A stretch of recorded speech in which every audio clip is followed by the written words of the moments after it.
Okay, so let's start. First of all, thank you for coming. Today we are going to talk about transactions and concurrency control patterns, which is a little bit different than most of the things that are discussed at software conferences, like, microservices and all the new stuff that are developed lately by all sorts of companies. Now, today I'm going to talk to you about some stuff which is like 30 or 40 years old. However, it's still valuable because we keep on using it every day. So, a little bit about myself. I'm a Java champion living in Cluj-Napoca. This is the book that I wrote, High Performance Java Persistence, and pretty much this presentation is based also on the research that I have done for the book. Currently, I'm working for my own company called High Persistence, and the product that I developed is the High Persistence Optimizer. Okay, so now you might know that, for instance, there are situations where you can do something like, risking some SQL injection attack and having, for instance, your money being withdrawn by some rogue attacker. So people know about that. However, there are situations when, for instance, even a concurrency control flaw in your application can lead to problems, like in this particular case, Flexcoin used to be, actually it does not exist anymore. It used to be a company, in a Bitcoin wallet, and it was in 2014 that they suffered an attack. There was a security breach there, and they just lost all their Bitcoins, around $600,000. So now they posted, this is available on Web Archive, so they posted, they analyzed the situation, and they realized that the application, the way they developed, allowed allow users to connect concurrently and withdraw more money than were available in the original. So you could transfer from one account to another more money than you actually had. So, and that's not singular. Actually, in the same day, there was another attack. Yeah, this is where they describe what actually happened to their system. They have a post-mortem post about what happened. So they said that the rogue attacker sent thousands of requests, and they withdraw more money than there was available in the source account. So actually, in the same day, there was another attack to this. Poloniex is also a Bitcoin stack exchange, and this time they didn't have to shut down, but they lost 12% of their Bitcoins they had at that time.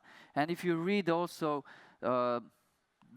if you read their report, it's exactly the same thing. The attacker used a flaw in the application, so they used multiple requests, and in the end they withdrew more money than that was available in that account. Now, those sounds really, sounds like science fiction. So you might think that it's quite difficult to emulate a thing like that. But I'm going to show you that it's actually quite easy to do it. So we have this very, very simple method here. We just transfer some money. We have a from account, and then we have a destination account. There is a sum of money that we want to transfer. So basically, we just read the balance to see that we have enough money to transfer. And if we have enough money to transfer, we're going to withdraw the money from the source account and just make the deposit to the other account. So actually, we have a test for that. So we're using PostgreSQL because we like to make good choices about databases, and PostgreSQL actually is a very, very good database, especially when it comes to ACID, concurrency control features, and whatever. So we have two accounts. We have two users, Alice and Bob. Now Alice has 10 in her, let's say there's $10 in the account, and Bob has 0. Okay, so this is the same method that I have shown you already. These are the methods that are implemented. Now, this is how we read the balance. We just issue a simple select statement. There, we're just setting the IBAN, and then we are reading the value. And here is how, for instance, we are going to add the balance. So this one is going to support the withdrawal, also the deposit as well. So it's just one method. And because we know that writing tests is the way to go, so we're good developers, so we actually write tests. We actually wrote this test, which first we check that we have 10 and 0, then we transfer 5, so we have 5, 5. We transfer another 5, so now we have 0 in Alice's account and 10 in the other account. And if we try to withdraw more, that should not work. So let's just run this. Let's see if it works.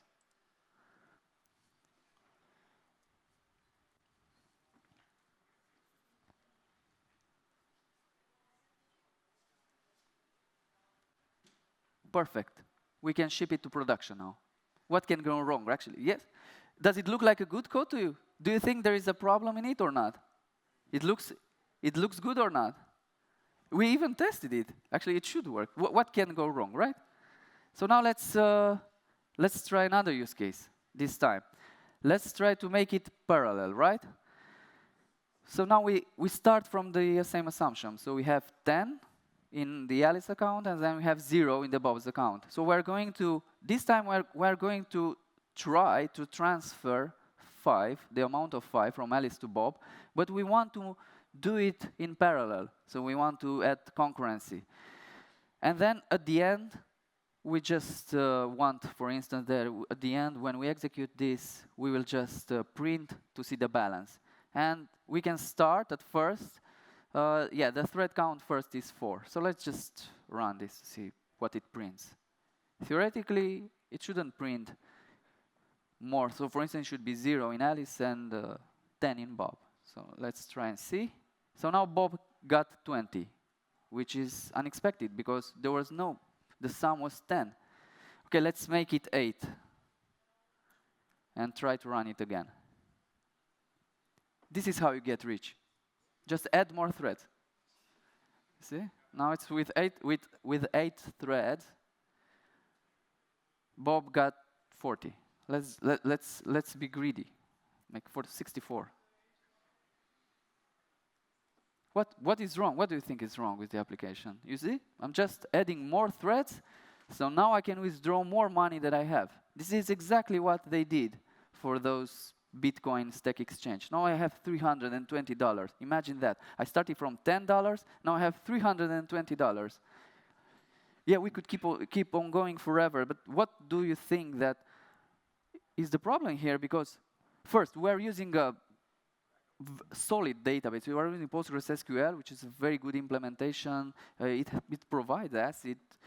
Actually, we can run this in any isolation level in serializable, and we see that there is a problem. So actually, here it's not a problem of the database, it's how we use it. So yeah, the database provides these guarantees, the ACID guarantees. However, we have to use it properly. Because if you don't use it properly, you're going to bump into a problem like that. So we cannot just assume that it will work right away. We have to make it sure that, our implementation is solid. So here the problem is called a read, modify, write anti-pattern, where we're reading something in one transaction, and then when you do the write, it actually goes in a separate transaction. So when the flow is split in 2 physical database transactions, you don't have any ACID guarantees. You only have those guarantees in the scope of a single database transaction. And you might think that doesn't really happen in the wild. Nobody writes codes like that. I mean, who would write a code like that, right? I mean, we never do it like that. And there was a paper which is called Acid Rain, which just they search through. I think there were like 21 e-commerce applications, open source e-commerce applications. So they analyzed the source code. They wrote some tests to see how if they properly handle all those situations. And they realized that only one of them was really implemented in such a way that could never be exposed to an attack like this one. So it's 1 out of 21. So you can read the paper, it's written there in the footer there. So it's from Peter Baylis. Yes, so actually the problem here, like I told you already in the beginning of the presentation, this is really old stuff. So for instance, the ACID, the transaction properties, have been first enumerated in 1981, which is a very, very long time ago, almost 40 years ago. Does anyone know who Jim Gray was? Does this name resonate to any of you? He won an Alan Turing Award, and he was actually he was working for IBM at that time, and he created what we now call ACID, the whole theory behind it, the whole concept. It was his contribution. And in that paper that's written there, he enumerates what a transaction should do in a relational database system. So it should provide this atomicity, durability, and consistency. Those things that we only think of them probably during job interviews, when they ask you about what's ACID, and afterwards we don't use them anymore. So what's atomicity? That's the easiest of all, because it's very easy to form a mental picture of it. So if you have multiple statements that you need to embed in the same transaction, execute in the same transaction, you either execute all of them, or if one of them fails because of a constraint violation, then you are going to roll back. Like here, you're going to roll back to the previous to the previous state. So that's pretty easy. Now, consistency is a term which means different things in different contexts. In the context of ACID, it means you have to think about and correlate it with constraints. So consistency is constraints. What constraints? There are many types of constraints. For instance, column types. You cannot just add a number in a varchar column unless you're using old versions of MySQL, or column length, nullability, foreign key constraints. You cannot just insert a record which has a foreign key which points to a record that does not exist, for instance, or unique key constraints, or even custom constraints. In this particular case, if we added this constraint, we would not got that failure that we got. It was just a matter of a constraint being added. Durability is also quite simple to understand. People don't realize that during commit, you don't necessarily flush all the changes to the disk. So whenever you read something, you read the page from the disk, you have it in memory, you modify it directly with your update, with your delete statements. However, during commit, you don't flush to disk, because usually in the buffer pool you have many, many pages, and that would take a lot of time to do lots of random writes. So the databases don't do that. They only do the synchronization during checkpoints, and that happens over a time of like 5 minutes. So now if you unplug the cable, you can imagine that you are going to lose all that information from the memory. So the databases, what do? They use that redo log, which at the end of, before they commit the transaction, they write to the log as well. So they know where they were at before the crash. So they just replay the log, and they will get the same state that was in memory previously. So that's how, using the redo log, you actually get durability. Using the undo log, you get atomicity. Now, at first, in that paper, Jim Gray didn't talk about concurrency. He was just talking about atomicity, consistency, and durability. It was just a very short notice about how he thought that should be implemented. Now, in order to, the easiest way to deal with concurrency is to just avoid it. For instance, to just use a serial execution. Because if you don't have any concurrency, you will not have any concurrency issue. And there are databases who actually do that. For instance, VolDB, which is a new SQL database, doesn't use concurrency, and they can do that because they run everything in memory. They never go to disk. And for this reason, which is very good for use cases, very good for instance, for online gaming. However, for most of the databases, you cannot just stay in memory. You have to persist, you have to go to disk. Now, this would be the serial execution, where every user has complete and exclusive access to the database. So the first one does the reads and write, and then the second one follows and does the read and write. So it's impossible to have any concurrency issue. However, because we need to allow concurrency, because we usually, in a database, we expose multiple database connections, and multiple threads can use those database connections, we need a way to make sure that the reads and the writes are interleaved in such a way that they provide a correct flow. And for instance, that's how they define serializability. They, when the researchers thought about it, they said that as long as the read and writes are interleaved in such a way that they're equivalent to one serial execution, because if you have two users, you can have two serial executions, AB or BA, or if you have three, you have 3 factorial, ABC, ACB, so and so. So as long as the sequence of reads and writes is executed in such a way that it's equivalent to any of the serial execution, then we say that the outcome is serializable. That's what serializability means. And in that paper, Jim Gray said that he envisioned this using locks. And actually, that's the easiest way to implement it. You can implement that even with plain Java. You have, in the concurrency library, you have the read and the write locks. So the read lock or the shared lock, once you take it, you can take another read lock if you want, but nobody can actually write. You cannot take a write lock, because once you read it, you want that read to be consistent until you release the lock. And the exclusive for the write lock, once you take it, you're about to write the variable, so nobody can read it because it's an intermediary state. And once you release, until you release it, nobody can either write it or read it. So this, using reads and write locks, you get two-phase locking, which was the first implementation of concurrency control and actually still used. For instance, by default in SQL Server, you still get the two-phase locking mode. And how it works, once you read, you take a read lock. When you want to write, you need to take a write lock.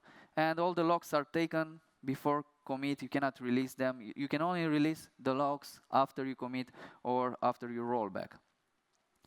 And two-phase locking, not only that it gives you serializability, but it gives you the golden standard of consistency, which is strict serializability. That means you are both serializable and linearizable.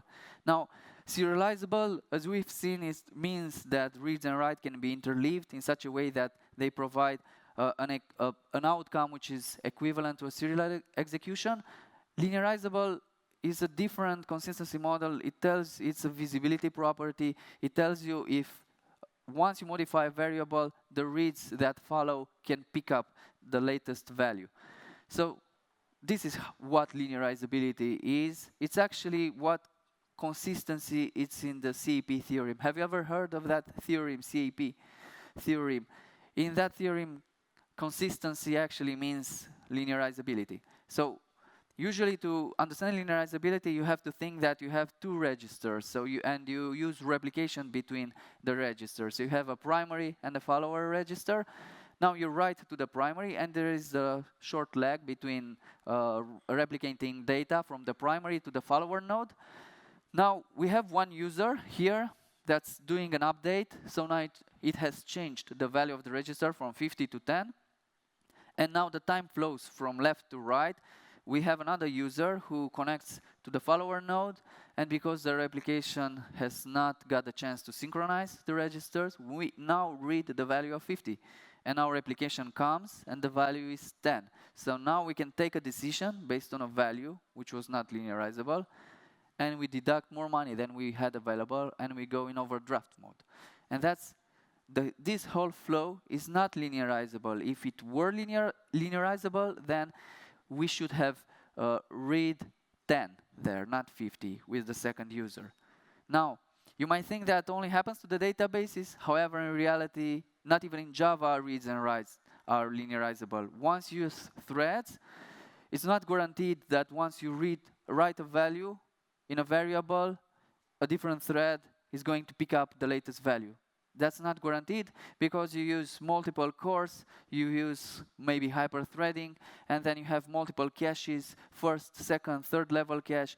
And if you write the data only in your cache and it's not propagated to the main memory and some other thread reads from his own cache, then the reads and the writes would not be linearizable. So in order to make them linearizable, you have two options in Java. Either you're using a volatile variable, or you are using synchronized, which aside from the fact that it allows only one thread to get into that particular block, it also allows you to flush the write and the read barriers before and after exiting the synchronized block. So not even in Java, the operations are linearizable. However, taking locks, if you use two-phase locking and you take too many locks, you will see that you will bump into this problem. The more locks you take, the less you can parallelize. And this is expressed by this law, which is a little bit more popular, the Amdahl's law. Have you heard the Amdahl's law?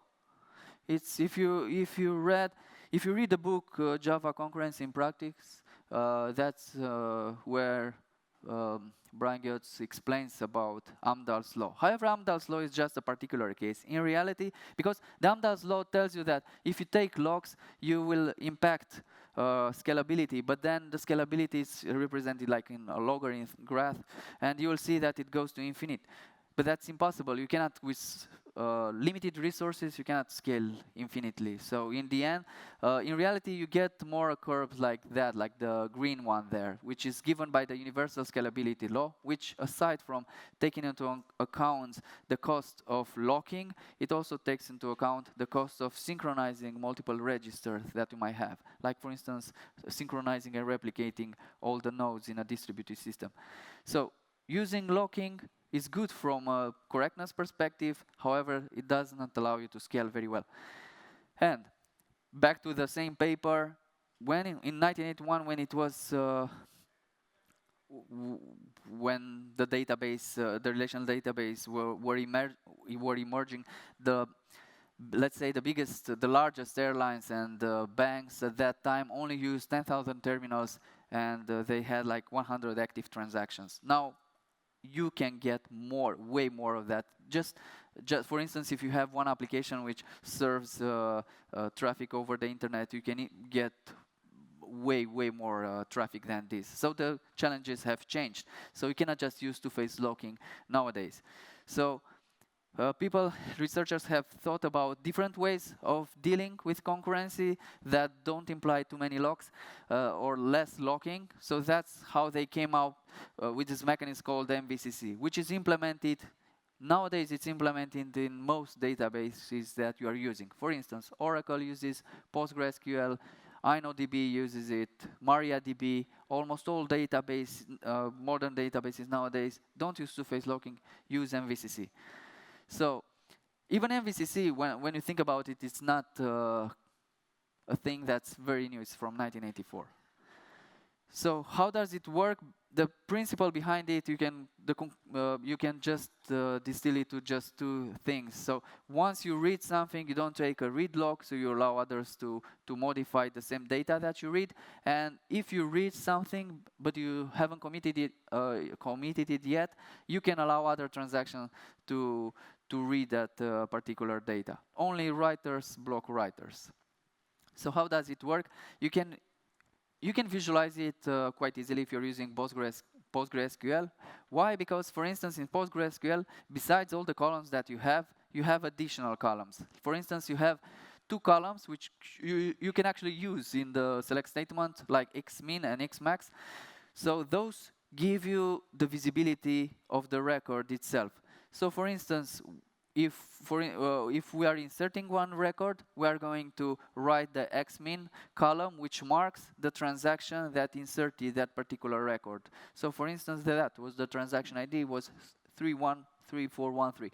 So that's written in the xmin. That means that every transaction that has a transaction ID, which is higher than the xmin, is going to be allowed to see that record once we committed it.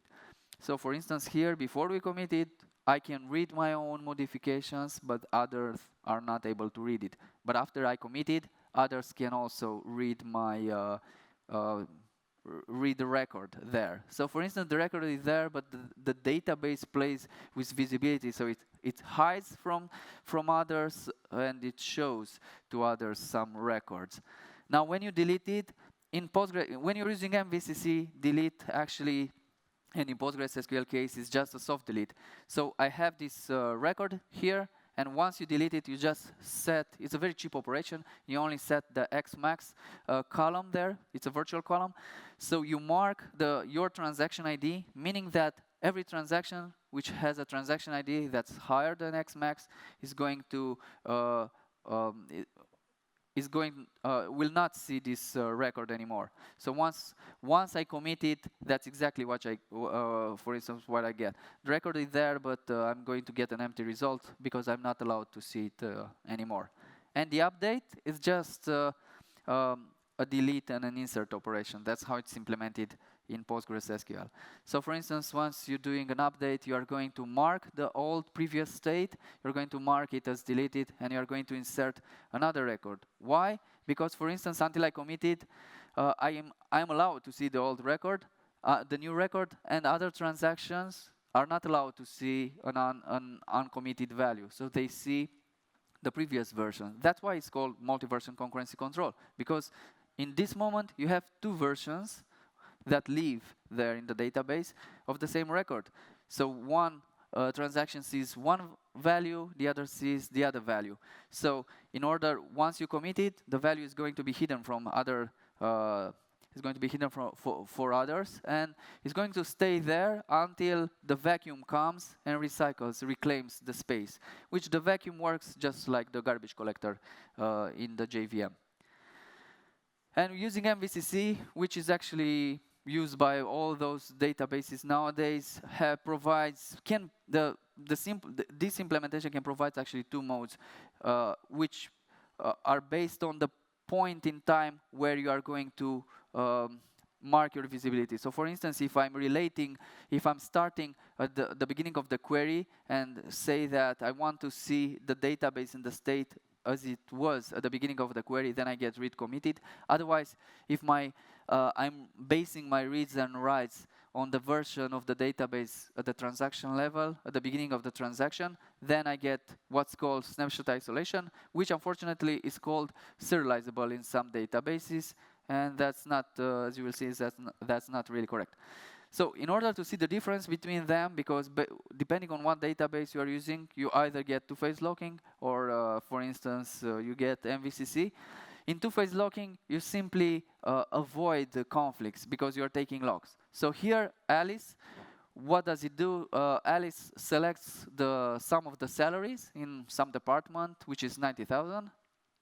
And then we have another user, Bob, who also does the same. They try to select the same sum. And the moment when they want to insert a record in the same range, they are blocked by the log that was taken by Alice. So until Alice released, they can they could time out if Alice she keeps the log for too long. So we actually omit the conflict. The conflict is prevented because of the logs. In MVCC, the logs are permitted. So if two-phase locking is a pessimistic locking scheme, MVCC an optimistic locking scheme. So here, I just read, Alice reads the sum, and then Bob is also allowed to read it, and now it's allowed to modify it and to commit it. But now at the moment where Alice tries to do the same, to modify the same thing that she has previously read, she will get, at the commit time, she would get an exception because the read is no longer, has changed since the beginning of her transaction. So that's the difference between the two. Actually, resolving conflicts in this way is not applies to any scheme, even in if you're using Java programming, and actually it applies even in, for instance, in technology, like you have this conflict detection mechanism, for instance, on Ethernet, where if you have a conflict between packets, you just buzz and you retransmit the packets.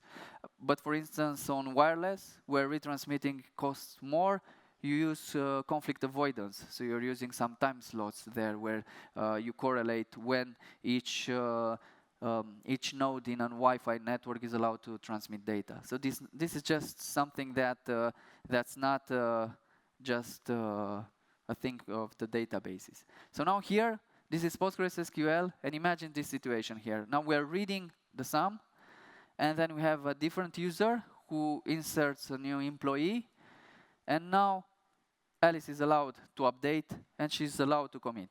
So do you think, now, for instance, if for us, in our application, we define this use case that we should never go beyond 100,000, this, for instance, for us is going to be a problem. Do you think that this use case here breaks serializability or not?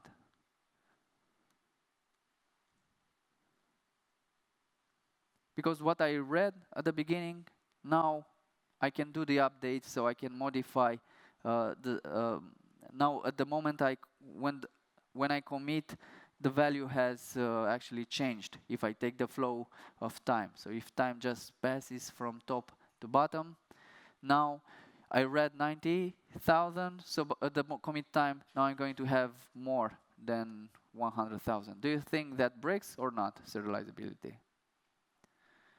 The thing is that it does not break, because serializability means that the flow has to be equivalent to a serial execution, and it is equivalent to a serial execution. If I execute serial in a serial mode, Alice and then Bob, I would get the same outcome. So that's important to realize that serializability does not imply the flow of time. It's just a way to order reads and writes. So if you're just reading the logs based on when they were executed, it's not that you can correlate the time with the operation, because the database is allowed to reorder reads and write as long as they are serializable. So now, based on those, if you lower the isolation level, which is serializable, which for instance at first, because they were implemented using two-phase locking, taking too many locks, they thought in SQL92 that they can provide lower isolation levels so that you can accommodate better performance at the cost of allowing some problems. And those problems were called phenomena. And in the standard, you still have, after so many years, you still have mentioned those dirty read, non-repeatable read, and phantom read, which you also learn about them in college, for instance. However, in reality, in many MVCC-based systems, you have other situations. Like, for instance, you could have the read skew, the write skew, and the lost update. In theory, you could also, there is one which is called dirty write. However, no database allows that, because if they allowed it, you couldn't guarantee atomicity. So now dirty read is very easy to understand. You just read a value, and then, for instance, you have a different thread. They modify a certain record, and from a different transaction, you come and you read an uncommitted value. The problem here is if the first transaction rolls back, it means that Bob is now basing and taking a decision based on a value which was rolled back, and you cannot even track it in the transaction log. So you're taking a decision based on a value which was temporary, and that can cause problems in many applications. However, there are still use cases where this is actually a feature, it's not a bug. For instance, you have a process which does like a batch process, which is a lengthy process, takes like minutes, and then you want to see the progress that it did. So if you're using an isolation level which allows dirty read, you can go there, see where the other transaction is, and display it in a progress bar, for instance. The non-repeatable read, you start from a value of a record, you read it, and then you have a second transaction that comes in and modifies and commits the value. So now if you read it or doing something else based on the previous value, you will see that the value has changed. So now the reads are not consistent. And the phantom read is similar to the non-repeatable read, but it just applies to ranges, so to multiple records that are given to you once you doing a certain query. So for instance, you start and now you have 3 commands, and you have a different transaction that comes in, inserts a new command. So now if you're doing your read again, you're going to see more commands that you have initially seen before the beginning of your transaction. And so that's what the standard will give you. However, in reality, you have many other situations. Like, for instance, this one is called read skew, and it takes into consideration 2 records, and in our case, those 2 records needs the post and the post details need to be correlated, meaning that once I write in the post, I also want to write in the post details the user that has made the modification in the post field. And I want to read both of them, both the post and the post details, but in between my two reads, I have a second user coming in, modifying both records. So now when my thread resumes and I read the second value, I get to read the post with the value of transaction, which was updated by Bob. But this combination has never existed because it was either transaction updated by Alice or it was acid updated by Bob. So I get an interleaved of reads that it's not correct, actually. And the write skew, it's similar to this one. Now you start with the same situation where you have the post and the post details that are correlated, and both transactions read them, and now both of them try to modify them. But for instance, here you're modifying the post and the post details, but because the post details has the same value, like it was before it was updated by Bob and now it's also updated by Bob, so you don't need to modify it. This is like when you're using Hibernate. The dirty checking mechanism just skips the entities that have not been modified. And for instance, you have the same for Alice, which tries to set the same value that was in the database, so she skips the post, she only updates the post details. Both are allowed to commit, and now you get what's called a write skew. Write skew, you get a combination of records that should never have happened, because you should either have what Bob has written or Alice has written, so you get a mix of writes. And the last one is the lost update, which happens if you read, for instance, a value, and then you have a different transaction that comes in, modifies the value, and now you try to modify the same value based on the register value that you have registered, you have read before, and you are allowed. And if you're allowed to do that, you are going to lose the other update. So that could happen, for instance, when you read the balance and you try to withdraw, but someone came in and they also withdrew some money. So now you are going to withdraw more than it was available, than you thought that, and the balance can go. You might get a negative balance. So those are the problems, and based on what isolation level we're using, you could get fewer or more problems. And for instance, the standard is very, let's say, that it does not express all of them. It only tells you that for these 4 isolation levels, you get this combination of problems that could happen. And in serializable mode, nothing bad should happen. However, if you test it, and in reality, you will see that, for instance, in Oracle you only have 2 modes. And that's because they use an MVCC implementation which theoretically only offers 2 modes. It's either read committed or snapshot isolation. And that's exactly what you get in Oracle. You get a snapshot isolation at the highest level, which they call serializable, but it's not serializable, because if it were serializable, you would not get a write skew anomaly, for instance. In SQL Server, the first 4 are implemented using two-phase locking. So what's serializable, it's both serializable and linearizable. And now the read committed with snapshot isolation uses MVCC and is equivalent to the read committed using two-phase locking. And the snapshot isolation allows, just like for Oracle, it allows write skews. In PostgreSQL, repeatable read is snapshot isolation, so it allows write skew, and what they call serializable is a new isolation level based on a new algorithm called serializable snapshot isolation, which guarantees that no problem can occur. And in MySQL, serializable is just snapshot isolation using locks, so it's just two-phase locking. Now, all that and SQL, the way it was designed, based on at least taking into consideration concurrency, it was designed in this era where you had mainframes and terminals. However, now this is no longer true, because, for instance, now we have the internet, and then on the internet, the reads and the writes don't necessarily happen in the same database transaction. So you have something like that. So for instance, I'm reading a value, I'm reading a product. Now you have a different system coming in, and they update the quantity. And now I'm going to read it, and now I think that I buy it, and I decrease the quantity, and the quantity is -1 instead of being 4. So that happened because I was stateless. Between my reads and the write, I did not hold on to the read. So now we make it stateful. So now we get a product with a quantity of 5.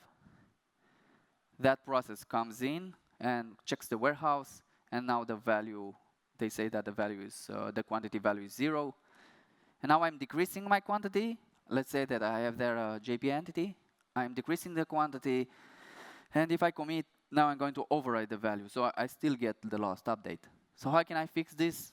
I can fix it with optimistic locking.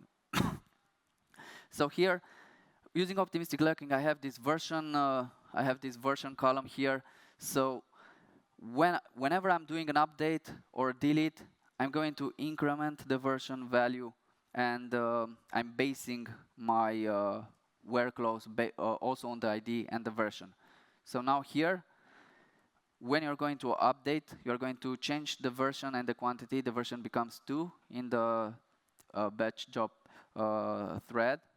And now if I'm trying to write the quantity and I think that the value is 1, the version is 1, I'm going to get an optimistic lock exception because the version has changed. So using optimistic locking, you can cover these issues. You can actually deal with these issues, but you will get a problem like this one. So now I have 3 users trying to modify the post. And the first one modifies, it modifies here, let's see, the title. So it works.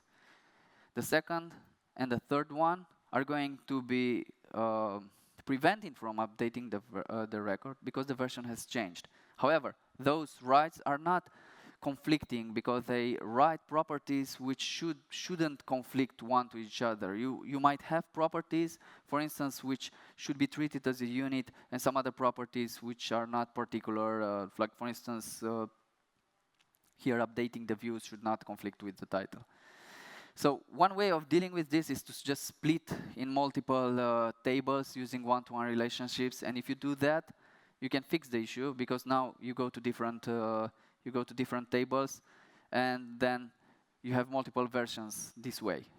Or if you don't want to do that, you could use what in Hibernate is offered. It's called optimistic locking with the optimistic locking type dirty. This time you no longer need a version column because once you do the update, you do the update and you are basing your update based on the previous value of the column that you are now modifying. Column or columns if you're modifying multiple of them. So now all of those threads are going to also, they are not going to conflict anymore. And in JPA you have multiple other lock modes that you can acquire, for instance, explicitly. And one of them is this, for instance, one of them is the optimistic force increment. In order to understand it, you have to think of this system, which is actually how subversion, the version control system works. Does anybody know, have ever used subversion before? There are few people. Everybody else knows probably Git nowadays. This one used to be so popular. It was as popular as Git is popular now. And how it worked, it was a centralized system. Once you did a commit, the version of the repository was incremented. So that's exactly what we're doing here. So we're acquiring an optimistic force increment on the repository. So once I'm doing a commit, like I'm committing on the project, I'm going to inserting into the commit table and the changes that I do. And because I took that optimistic force increment, I'm going to force a version change in the repository entity, even if the repository hasn't changed. So now when someone else wants to do the same, because they also update the version of the repository, they will get a conflict, so they will have to update and resolve the conflicts. So that's pretty much it. So on the timeline, you will see that at first it was started with two-phase locking, with ACID, strict serializability. Then the databases moved to MVCC, which offered snapshot isolation, a little bit lower than serializability. Then we have a moment when in the market we had NoSQL databases who said that consistency is probably not so important. So, and fortunately, we got back to database systems like new SQL database systems like Spanner or CockroachDB, which offer serializability. Why? Because it's important. Like for instance, MongoDB 4, now they say that they support transaction and ACID. They didn't support it, not because it was not important, but because it was difficult. It takes a lot of time to create one database which is both performant and correct. So, for instance, in MongoDB 4, you get ACID.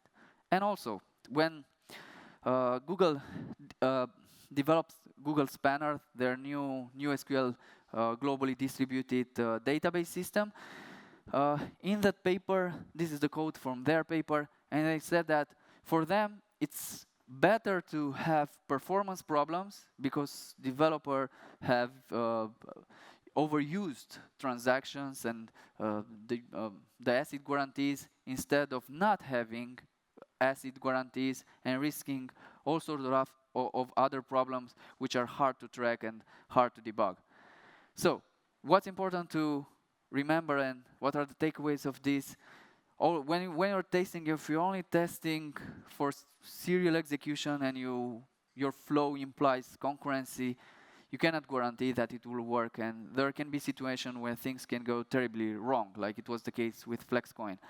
And what's also important is to understand how the underlying database system works. Without understanding it, although SQL and all those abstractions try to, their goal is to isolate you from knowing all those details. In the end, you still have to know the details if you want to know how it works. And also know what anomalies can occur and understand that the flow and the interleaving of operation does not really imply time when you're thinking about serializability. And what are the solutions that you have to prevent those anomalies? Like, for instance, using multiple physical transactions in your read and write logical workflows, like it's the case on the internet, using optimistic locking, you can prevent some of those anomalies. So thank you, and if you have questions related to this, I know it's late, and the subject is not really that easy. Yes? Yes. Okay.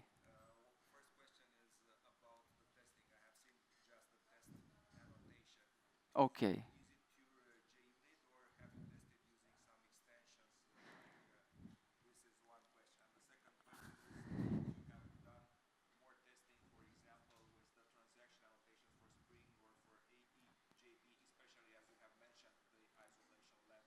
Okay. Mm-hmm. Okay, so there are two questions here. The first question is about the test that I showed you at the beginning of this presentation. And the question was if the test was using JUnit or JUnit with some extensions, right? No, it was using just plain JUnit. No extension, it's just a test. Even if I didn't use JUnit, you could use testng, you could just write and emulate the same behavior using just a main, a class with a main and just run it. Actually here it doesn't really matter. The problem happened because my read and my write were executed in two separate transactions. You can actually emulate it with two consoles. So you have Postgres with one pgadmin and another pgadmin, or two consoles on the command line, and you do that and you will still can replicate the same issue. And the second question was about isolation levels and the way we can use it when we're using the transactional annotation, for instance, in Spring, right? Or Java EE. Yes, fortunately, I tested it. You can find it on my blog. Just Google isolation level, Spring, Java EE, Vlad Mihalcea, and you will find it. So what's the current status? In Spring, you can set the isolation level. In Java EE, there's no way that I know that you can set the isolation level using the annotation. There are some ways you could probably set it.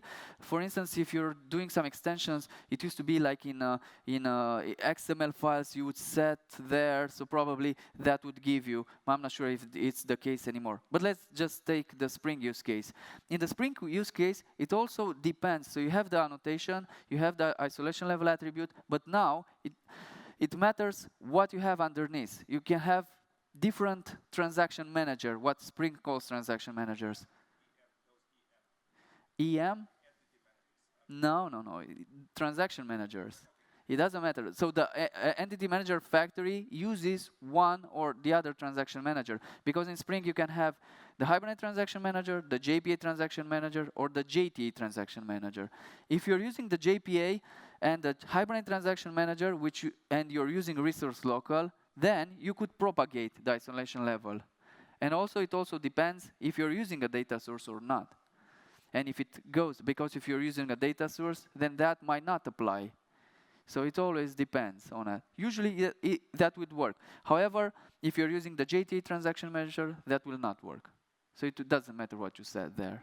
So it will not work. So it depends also on your configuration, what you're setting there. But for most, let's say that for the Spring case, which in most deployments you don't use JTA, you use the default resource local, like that happens when you're using Spring Boot, that would work, yes. You have a question there. Yes. Yes. Your slide, at one point when you showed for Oracle, there were only 2 isolations label available. Yes. But I know Oracle also used to have like a read-only. Yes, Is that still available with the latest version? It is available. Yes, that's a different thing. You have one isolation level that only allows reads. However, I wanted to show you in the context of, in order to have all those conflicts, you need to have reads and the writes. So yeah, I couldn't, yes, in that, if you're just reading, actually, if you're only reading data, you'll never have anomalies. In order to have an anomaly, you have to write. One transaction needs to write something. You understand? Otherwise, if you only read data and you never change it, that's the easy case. You're only reading data, so that one can even be cached, so you'll never have any problem. That's the case with immutable systems. In immutable systems, if you don't mutate the state, it's always the same. It's constant, and you will never have any conflict. Conflict occurs when you modify stuff and you don't propagate it properly. Okay, and one last question. So about the Postgre example with the multi-versioning that you showed. Yes. So in Hibernate, when you enable versioning support, you can make it based on a timestamp or int value. What will happen if you use Hibernate with Postgre? Will the 2 parameters, the transaction min max, will it still be used, or? Yes. It doesn't matter what application you are using, PostgreSQL uses those internally. That's how they implement their MVCC. The same will work even if you're using the console. That's how it works. That's how it's implemented. It works. It works like that internally. Now, Hibernate and the use of optimistic locking in Hibernate, that happens. That's just, let's say it's a convention for you to generate the update and the delete statements. Because the optimistic locking in Hibernate allows you to modify the update and the delete, to take into consideration the version, and of course to increment the version based on the value that you read. So you read 30, so you get 31 now. So that's just a way to change it. Now, you also mentioned timestamp. Don't use that. Don't use optimistic locking based on timestamp, because the timestamp is a physical clock, and doing concurrency control based on physical clocks is always wrong, because the time is never guaranteed. Some clocks go faster, some go slower. You have the NTP protocol, which goes and moves back the time. So now you have transactions happening in the past, although they are newer. So what do you think will happen? Mayhem. Of course, everything that happens now in the past is going to throw exceptions until it catches up. That can also happen in PostgreSQL if you delay the vacuum so long that the transaction ID goes and overflows, because it's a 32-bit number. So when it overflows, it goes to minus in the integer value. So now what will happen? Nothing will happen. It will just break. So you'll have to restore from a backup. And you might think that people know this, and that will never happen. Just wait. Every couple of years, you'll see that a new startup did that, and they crashed their services because of this. Why? Because you're in a hurry to deliver more features. You see on the metrics that Postgres, the vacuum takes too long, so you just play with it and delay it indefinitely until the transaction ID just overflows. So now everything is in the past. So what you should, now going back to optimistic locking, use the one based on the logical clocks, the number, because what you really care is only the value that was before. That's it, the number of it. To know that if the value has changed or not, that's the only thing that you really care. You don't care of the time on when it happened. Well, just to know that it has changed or not. That's all. I have a question. You have mentioned Yeah. the optimistic force locking, okay? Yes. Can that be successfully used to, let's say, you have an error here for objects you want to persist via JPA, and you Yes. make dirty just the child, but you want to force the parent to be dirty as well, even if nothing's changed there, but you do want the version be updated, so, you know, let's say you want to treat the entire graph of Yes. objects as, you know, one.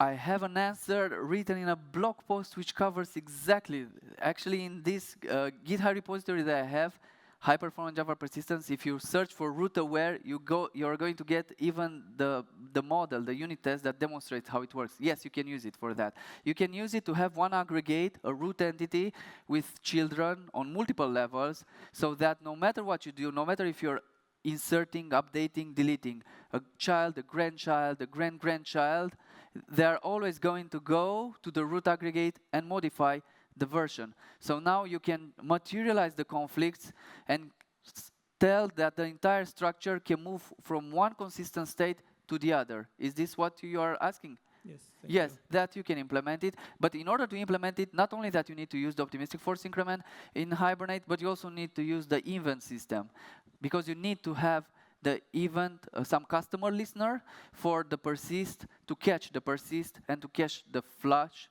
event, so that you know if you have an update or the delete. But you can do it, yes, with Hibernate. If you're not using Hibernate, or like plain JPA, you cannot, because you don't have the construct for it. Or for instance, if you're not using Hibernate for that, and you just want to do it with trigger on databases, it's probably possible, but very difficult.